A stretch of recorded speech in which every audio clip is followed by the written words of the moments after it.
ఇక్కడ ఆరామస్థాన్ సర్వేలో మనం గమనించాల్సిన ముఖ్యమైన విషయం ఏంటంటే నిన్న ఏ సర్వే తీసుకున్నా కూడా 50% అబోవ్ టీఆర్ఎస్ ఉంటుందని ఏ సర్వే చెప్పలేదు. ఆరామస్థాన్ సర్వే ఇప్పుడు చెప్పిన దాంట్లో 50% అబోవ్ టీఆర్ఎస్ ఉంటుంది అనేది ఆరామస్థాన్ సర్వే చెప్పారు. ఆరామస్థాన్ సర్వేకి చాలా క్రెడిబిలిటీ ఉంటుంది. అంటే గతంలో కూడా ఆరామస్థాన్ గత అసెంబ్లీ ఎన్నికల్లో కూడా చేసిన నియోజకవర్గాలు ఏ నియోజకవర్గాల్లో ఏ పార్టీ విజయం సాధిస్తుంది అనేది ఆయన దాదాపు సమానంగా క్లియర్గా చెప్పిన పరిస్థితి ఆరామస్థాన్ సర్వే. ఇప్పుడు ఆరామస్థాన్ సర్వే మునుగోడు ఎగ్జిట్ పోల్, యాక్చువల్గా నిన్న ఎగ్జిట్ పోల్ అన్ని సంస్థలు కూడా నిన్న ఎగ్జిట్ పోల్స్ తెలియజేస్తే అందరూ వెయిట్ చేసింది ఆరామస్థాన్ సర్వేలో ఏముంటుంది అనేది. ఇప్పుడు కొన్ని నిమిషాల ముందు ఆరామస్థాన్ సర్వే వచ్చింది. ఆ వివరాలు మొట్టమొదటిసారిగా మీరు తెలుగు పాపులర్ టీవీలో లైవ్లో చూస్తున్నారు. మీరు ఇప్పుడు live Telugu popular TV Munugode exit pole చూస్తున్నారు. 50.82% టీఆర్ఎస్ మునుగోడులో రాబోతోంది. 33.86% బీజేపీకి మునుగోడులో ఓట్లు వస్తాయని, అంటే 17% డిఫరెన్స్ బీజేపీకి టీఆర్ఎస్కి 17% డిఫరెన్స్ కనిపిస్తుంది. అంటే నిన్న ఏ సర్వే సంస్థ కూడా ఇటువంటి సాహసం చేయలేదు. సాహసం అంటే ఎగ్జిట్ పోల్లో ఏ సర్వే సంస్థ కూడా ఇంత గ్యాప్ చూపించలేదు. 70% డిఫరెన్స్ టీఆర్ఎస్కి బీజేపీకి రాబోతోంది. 10% కాంగ్రెస్. అంటే నిన్న వచ్చిన సర్వేల్లో అన్నీ కూడా కాంగ్రెస్ పార్టీ ఓట్ల శాతం ఎక్కువగానే ఉంటుంది. 15% నుంచి 20% దాకా ఉంటాయని చెప్పాయి. అయితే కాంగ్రెస్కి ఏదైతే చెప్పాయో ఎక్కువగా వస్తుంది అదంతా కూడా ఇప్పుడు టీఆర్ఎస్ కనిపిస్తుంది. టీఆర్ఎస్ కి 50.82%, టీఆర్ఎస్ కి బీజేపీకి 33.86%. అంటే 17% డిఫరెన్స్ బీజేపీకి టీఆర్ఎస్ కి ఉంది. అంటే ఓట్ల శాతం కూడా, అంటే పోలింగ్ అయిన పర్సంటేజ్ కూడా 93% ఓట్ల శాతం జరిగింది కాబట్టి, పోలింగ్ పర్సంటేజ్ జరిగింది కాబట్టి 17% డిఫరెన్స్. అంటే దాదాపు 30 నుంచి 35,000 ఓట్ల ఆధిక్యతతోటి కూసుకుంట్ల ప్రభాకర్ రెడ్డి విజయం సాధించే అవకాశం మనకు కనిపిస్తోంది. 17% డిఫరెన్స్ బీజేపీకి టీఆర్ఎస్ కి కనిపించింది. ఇక మీరు ఇందులో చూడబోతున్నారు మండలాల వారీగా, అదేవిధంగా కులాల వారీగా కూడా ఆరామస్థాన్ సర్వే చేశారు. ఆ వివరాలు నీ దగ్గరే ఉంది. అంటే మునుగోడు అసెంబ్లీ కాన్స్టిట్యూషన్ లో బయాల్సిన సంబంధించి అంటే క్యాస్ట్ వైజ్ గా ఓట్ షేర్ మనం చూసుకుంటే అయితే గౌడకి సంబంధించి కులానికి సంబంధించిన ఓట్ షేర్ అయితే 48.48% అనేది టీఆర్ఎస్ వేయడం జరిగింది. అట్లనే 41.37% అనేది బీజేపీకి ఓట్ షేర్ అని రావడం జరిగింది. అయితే అక్కడ సిట్టింగ్ క్యాండిడేట్ అంటే కాంగ్రెస్ పార్టీ సీట్కి అయితే పార్టీకి అయితే మాత్రం 8.12% జరిగింది. అట్లానే మాదిగా కమ్యూనిటీకి సంబంధించి చూసుకుంటే 51.33%. టీఆర్ఎస్ ఇక్కడ ఎన్ని క్యాస్ట్ అంటే మాదిగా గౌడకి అయితే మెయిన్ అక్కడ మునుగోడు కాన్స్టిట్యూషన్ గౌడ సామాజిక వర్గం ఎక్కువ ఉంటుంది. అట్లానే మాదిగ సామాజిక వర్గం చూసుకుంటే 51.33% అయితే మాత్రం టీఆర్ఎస్ వేశారు. అట్లానే బీజేపీ చూస్తే ఇక్కడ డిఫరెన్స్ చూడొచ్చు మనం. ఇది బాగా అనాలిసిస్ చేయాల్సిన విషయం. అంటే ఆరా సర్వేలో ఇది బాగా క్యాచ్ చేసినట్టున్నారు. మాదిగ క్యాస్ట్ కమ్యూనిటీ సిస్టమ్కి వస్తే టీఆర్ఎస్కి 51.33% వస్తే బీజేపీకి 18%, కేవలం 18% మాత్రమే పోల్ అవ్వడం జరిగింది. అట్లానే కాంగ్రెస్కి ఇక్కడ 13%. ఇక్కడ అదర్స్ విషయానికి వస్తే, అంటే అదర్స్ విషయంలో మాదిగ సంబంధించి ఏ పార్టీలోనే అంటే ప్రవీణ్ కుమార్ ఎంత వచ్చింది, అదర్స్ లో ఎంత కనిపిస్తుంది మనకి? అంటే ఇక్కడ ముఖ్యమైన విషయం మాదిగ కమ్యూనిటీకి సంబంధించి అదర్స్ లో అత్యధిక ఓట్లు మనకు కనిపించాయి. అంటే అది బీఎస్పీకి అయ్యే అవకాశం ఉంది. ఎందుకంటే ఇక్కడ మనం చూస్తుంటే మొదటి నుంచి కూడా బీఎస్పీకి 6% దాకా ఓవరాల్ గా పోలింగ్ పర్సంటేజ్ వాళ్ళకి పడుతుందని మొదటి నుంచి చెబుతున్నారు. ఈ నేపథ్యంలో మాదిగ కమ్యూనిటీ టీఆర్ఎస్ కి 50% పడితే 16% కదా, 16% పడింది. అంటే దాదాపు అందులో 14 నుంచి 15% దాకా బీఎస్పీకి ఉండే అవకాశం ఉంది. ఇతర కమ్యూనిటీలకు సంబంధించి గమనించాల్సిన విషయం ఏంటంటే అదర్స్ అన్ని పార్టీల కంటే మాదిగ కమ్యూనిటీలోనే అదర్స్ కి ఎక్కువ పడే ఓట్ పర్సెంటేజ్. ఓకే, మీరు చెప్పండి నందు. అలాగే ముదిరాజ్ విషయానికి వస్తే మనము టీఆర్ఎస్ పార్టీకి 50.20% ఓట్లు పోలవగా కనిపిస్తుంది అడ్డుగా. అలాగే బీజేపీ చూసుకున్నట్లయితే బీజేపీ పార్టీకి 39.52% ఓట్లు పోలైనాయి. అలాగే ఇండియన్ నేషనల్ కాంగ్రెస్ గురించి మనం మాట్లాడుకున్నట్లయితే కాంగ్రెస్ పార్టీకి 8.64% ఓట్లు పోలవగా, అంటే అదర్స్ పార్టీ 1.64% ఓట్లు మాత్రమే పోలయ్యాయి. అలాగే పద్మశాలి గురించి మనం మాట్లాడుకున్నట్లయితే, అంటే మునుగోడులో ఎక్కువ బీసీ కులాలలో పద్మశాలి ఎక్కువ ఉన్నందువల్ల టీఆర్ఎస్ పార్టీకి పద్మశాలి నుంచి 45.05%. అలాగే బీజేపీ గురించి మనం మాట్లాడుకున్నట్లయితే టిఆర్ఎస్ కొద్దిగా అటు జరగండి, టిఆర్ఎస్ ది బ్యాక్గ్రౌండ్ కట్ అవుతుంది. పద్మశాలి ఓట్లు ఎంతంటే 47.24% పోలవగా అంటే కాంగ్రెస్ పార్టీకి 5.91% పోలయ్యాయి. అలాగే అదర్స్ పార్టీ గురించి మనం మాట్లాడుకున్నట్లయితే 1.080% పోలయ్యాయి. అలాగే రెడ్డి సామాజిక వర్గాన్ని గురించి మనం మాట్లాడుకున్నట్లయితే టిఆర్ఎస్ పార్టీకి 47.68% ఓట్లు పోలవగా బీజేపీకి 35.13% పోలయ్యాయి. అలాగే కాంగ్రెస్ పార్టీ మీరు బిగ్ బ్రేకింగ్ చూస్తున్నారు. Aara Mastan survey Munugode exit poll కి సంబంధించింది. కులాల వారీగా అదేవిధంగా మండలాల వారీగా మీరు ఈ వీడియోలో చూస్తున్నారు. చెప్పండి నందు. అలాగే రజక సామాజిక వర్గాన్ని గురించి మనం మాట్లాడుకున్నట్లయితే టిఆర్ఎస్ పార్టీకి 45.47% ఓట్లు పోలవగా కాంగ్రెస్ పార్టీకి 14.18%, అలాగే బీజేపీకి 37.33% ఓట్లు పోలైనాయి. అదర్స్ గురించి మనం మాట్లాడుకున్నట్లయితే 3.02% ఓట్లు పోలైనాయి.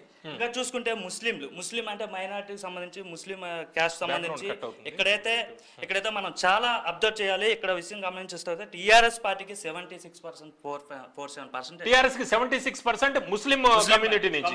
మొత్తం ఇక్కడ కాంగ్రెస్ కి ఎంత వచ్చాయి అంటే ఇందులో కాంగ్రెస్ మనం గమనిస్తే కాంగ్రెస్ 18% వచ్చింది.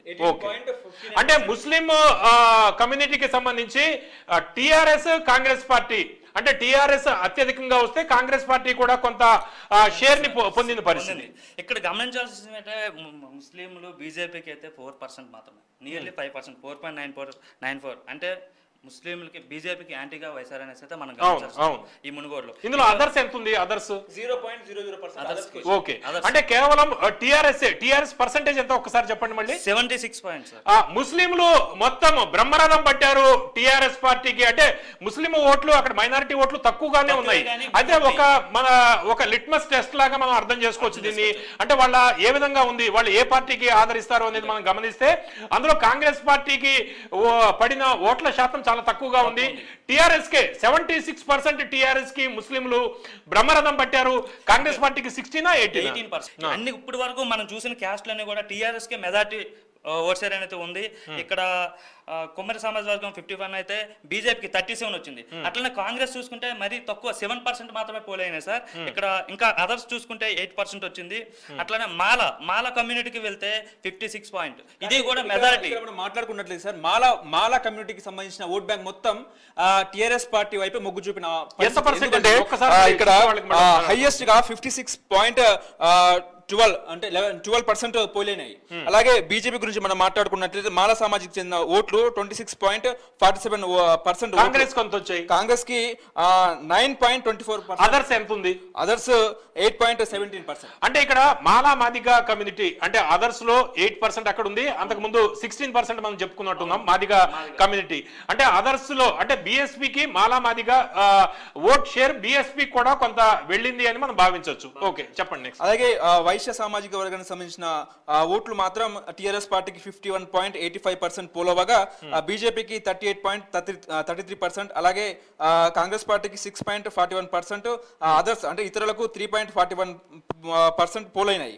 అలాగే లంబాడా సామాజిక వర్గానికి సంబంధించిన ఓట్ బ్యాంక్ మనం గురించి మాట్లాడుకున్నట్లయితే 50% టిఆర్ఎస్ పార్టీకి పోలవగా 25.43% బీజేపీకి పోలైనాయి. అలాగే కాంగ్రెస్ పార్టీకి 22.19% పోలవగా అదర్స్ పార్టీస్ కి 2.338%. ఓకే, బిగ్ బ్రేకింగ్ చూస్తారు. ఎగ్జిట్ పోల్ ఆరా మస్తాన్ ఎగ్జిట్ పోల్ గురించి అందరూ ఎదురు చూస్తున్న పరిస్థితి. ఆ ఎగ్జిట్ పోల్ ఫస్ట్ స్క్రీన్ మీద మీరు తెలుగు పాపులర్ టీవీ మీద చూస్తున్నారు. మీరు ఇందులో కులాల వారీగా అదేవిధంగా మండలాల వారీగా మొత్తం ఇన్ఫర్మేషన్ మీరు తెలుగు పాపులర్ టీవీలో మునుగోడు ఎగ్జిట్ పోల్ సర్వే వివరాలు మీరు చూస్తున్నారు. ఇందులో గౌడ సామాజిక వర్గానికి చెందిన ఓట్లు 48% టిఆర్ఎస్ కి మునుగోడులో పడుతున్నాయి. బీజేపీకి 41%, బీజేపీకి కాంగ్రెస్ పార్టీకి 8%, 2% అదర్స్.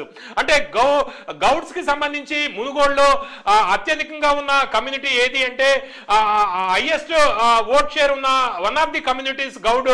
అయితే ఎన్నికలకు ముందుకు సంబంధించి గౌడ్లని పెద్ద ఎత్తున ప్రభావితం చేయడం కోసం రెండు పార్టీలు కూడా గౌడ్లని గౌడ్లకు సంబంధించిన ముఖ్య నేతల్ని తమ పార్టీల్లోకి చేర్చుకోవడం చేసుకోవడానికి ప్రయత్నించారు.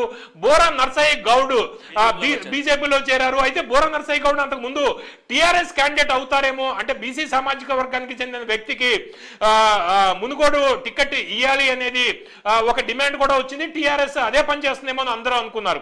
అయితే కూసుకుంట్ల ప్రభాకర్ రెడ్డికి టికెట్ వచ్చిన వెంటనే బోరా నర్సయ్య గౌడ్ ని బీజేపీ తన పార్టీలో చేర్చుకున్న పరిస్థితి. అయితే మొత్తం గౌడ సామాజిక వర్గానికి చెందిన వ్యక్తులందరూ కూడా ఒకవైపు మొగ్గుతారని అనుకున్నారు. అయితే ఇక్కడ మనం చూస్తే మంచి ఓటు పర్సంటేజ్ బీజేపీ కూడా ఇక్కడ వచ్చింది అని మనం గమనించాలి. అయితే అత్యధికంగా టీఆర్ఎస్ కి 48.48% వచ్చిన గౌడ్ సామాజిక వర్గానికి సంబంధించి 41%, అంటే రెండింటికి సంబంధించి 7% ఇక్కడ డిఫరెన్స్ కనిపిస్తుంది. అంటే ఓవరాల్ గా మునుగోడులో 17% డిఫరెన్స్ బీజేపీకి టిఆర్ఎస్ కి ఉంటుంటే ఇక్కడ గౌడ్ సామాజిక వర్గంలో కేవలం 7% డిఫరెన్స్ మాత్రమే ఉంటుంది అనేది మనం ఇక్కడ గమనించాలి. అంటే టిఆర్ఎస్ లాస్ట్ మినిట్ లో దాసాజు శ్రవణ్ కావచ్చు, లేకపోతే అంతకు ముందు బీజేపీకి ప్రచారం చేసిన స్వామి గౌడ్ కావచ్చు, వీళ్ళందరూ కూడా లాస్ట్ మినిట్ లో ఇందులో వచ్చిన పరిస్థితి టిఆర్ఎస్ కి. అంటే గౌడ్ సామాజిక వర్గానికి సంబంధించిన స్వామి గౌడ్ ఆ పార్టీలోకి వెళ్ళారు. దాంతో పాటు బీజేపీ నుంచి కొంత నేతలు అంటే దాసాజు శ్రవణ్ లాంటి నేతల్ని కూడా టిఆర్ఎస్ లో చేర్చుకుంది. అంటే గౌడ్ సామాజిక వర్గానికి సంబంధించి ఇక్కడ చూస్తే 48% టిఆర్ఎస్ కి, 41% బీజేపీకి వచ్చాయి. ఇక మాదిగ సామాజిక వర్గానికి సంబంధించి ఇక్కడ ఎక్కువగా బీజేపీకి కొన్ని సామాజిక వర్గాలు దూరంగా ఉన్నట్టు ఇక్కడ మనం గమనించాలి. మాలా మాదిగ కమ్యూనిటీకి సంబంధించి ఓట్లు టిఆర్ఎస్ మొత్తం వన్ సైడ్ పడినట్టే మనం భావించాలి. ఎక్కువగా బీజేపీకి ఇక్కడ దెబ్బ పడినట్టు మనం గమనించాలి. ఇక ముదిరాజు కమ్యూనిటీకి సంబంధించి 50% ముదిరాజులు టిఆర్ఎస్ కి అండగా నిలబడ్డారు.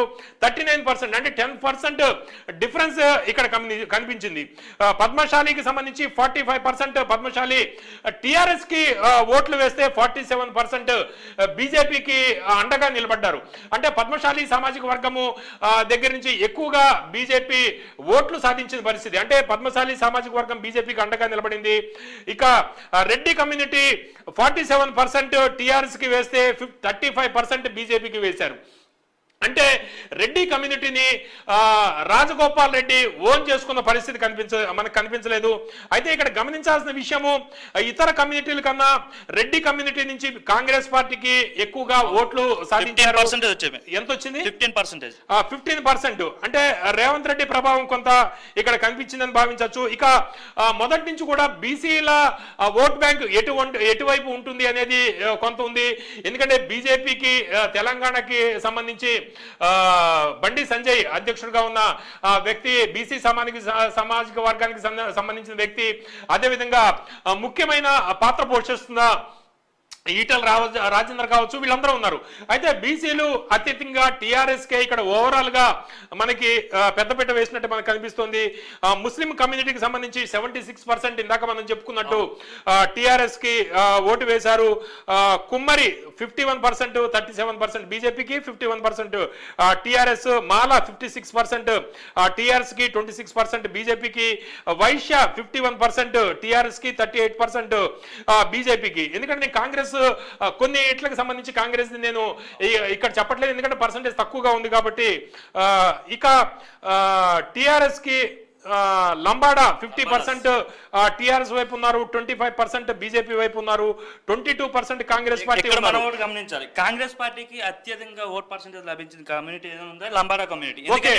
బిగ్ బ్రేకింగ్ చూస్తున్నారు. కాంగ్రెస్ పార్టీకి అంటే వివిధ సామాజిక వర్గాల్లో అత్యధిక ఓట్లు లభించిన సామాజిక వర్గం లంబాడి కమ్యూనిటీకి సంబంధించి ఎక్కువగా కాంగ్రెస్ పార్టీకి ఇతర సామాజిక వర్గాలతో పోలిస్తే మాత్రమే.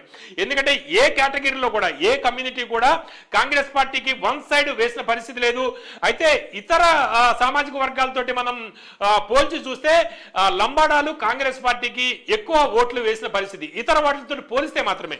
ఏమంటారు నాయక్? అంటే కారణం ఏంటి? కారణం ఏంటంటే లంబాడాలు కూడా అత్యధికంగా కాంగ్రెస్ పార్టీని ఇష్టపడతారు. ఎందుకనంటే అప్పట్లో ఇందిరాగాంధీ కూడా మెదక్ జిల్లా నుంచి పోటీ చేసినప్పుడు కూడా లంబాడాల ఓట్ల ప్రాధాన్యతతోనే ఇందిరాగాంధీ పార్లమెంట్ లో అడుగుపెట్టడం జరిగింది. అలాగే ఇక్కడ నుంచే ప్రధానమంత్రి పీఠాన్ని అధిరోహించడం కూడా జరిగింది. అలాగే ఇందిరాగాంధీ కూడా పోడు భూముల సమస్యకి సంబంధించి రేవంత్ రెడ్డి ఎక్కువగా ఉద్యమం చేయడం కావచ్చు, లేకపోతే కాంగ్రెస్ పార్టీ నాయకులు పోడు భూముల సమస్యల మీద వీటి మీద సీతక్క కావచ్చు, లేకపోతే వీళ్ళందరూ కూడా ఆ ఇంపాక్ట్ కూడా ఏదైనా ఉందంటారా, లేకపోతే జనరల్ గా vote bank Lambada vote bank కొంత కాంగ్రెస్ పార్టీకి ఉంటుంది, అదే ఓటు బ్యాంక్ ఇక్కడ పడింది అంటారా మీరు? అంటే గుర్రంపోటు ఇష్యూ గురించి మనం మాట్లాడుకున్నట్లయితే అక్కడ పోడు భూముల సమస్య ఎక్కువ ఉంది. పోడు భూముల సమస్య ఎక్కువ ఉంది కాబట్టి వాళ్ళ తరఫున కాంగ్రెస్ పార్టీ నిలబడింది. ఆ ఇంపాక్ట్ కూడా కొంతవరకు ప్రభావం చూపిందని కూడా మనం భావించవచ్చు.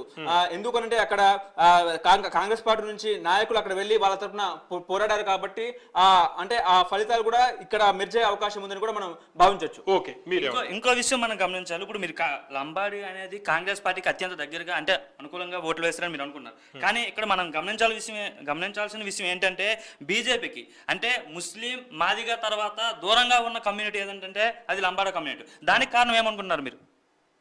అంటే దానికి కూడా రకరకాల కారణాలు ఉన్నాయి.